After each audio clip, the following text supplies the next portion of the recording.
আসসালামু আলাইকুম বিয়ার, সবাই কেমন আছেন? আশা করি ভালো আছেন। আমিও ভালো আছি। এই তো লাইজু চৌধুরী ব্লগ থেকে আপনারা সবাইকে স্বাগতম।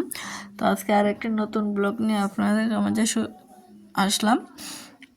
গতকালকে ভিডিও দেওয়া হয়নি বিভিন্ন ঝামেলার কারণে, তো আজকে একটি নতুন ভিডিও আবার নিয়ে আসলাম।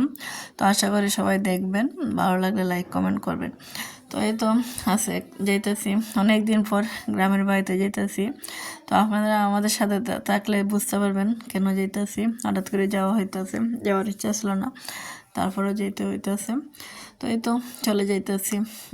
আমরা আছি মা, মেয়ে, আমার আম্মু, তিনজনে যেতেছি, গাড়ি রিজার্ভ করে নিয়েছি। তো এটা হয়েছে আমাদের জন্মের পর থেকে এইখানে আমার পড়ালেখা। এই আমার ডাইনে হয়েছে আমার হাই স্কুল। তাই আপনাদেরকে একটু দেখাই নিলাম। এখানে ফার্স্টটা বছর কাটাইছি স্কুল লাইফ আমার জীবনের। ছোটোবেলাটা এইখানে কাটছে আমার এই গ্রামেই।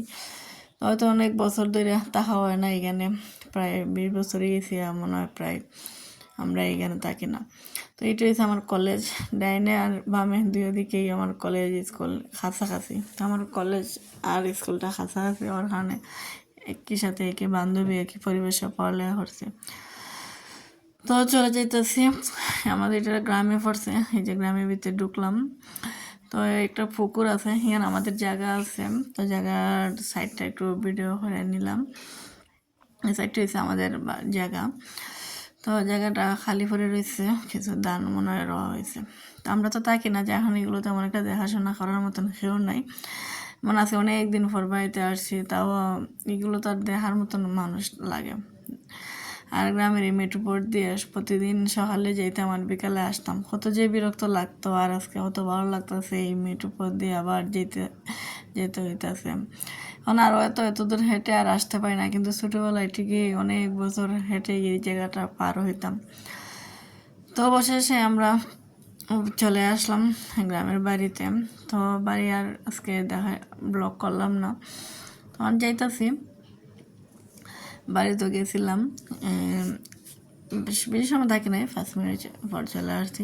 আমাদের আরও আত্মীয় স্বজনরা, মামা বোনরা গেছিল।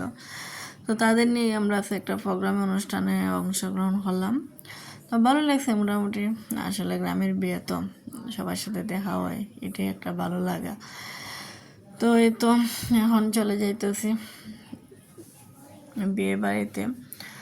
তো আসলে অনেক ঝামেলা, যার কারণে তো বাড়িতে আসলাম। আসলে ভাবছিলাম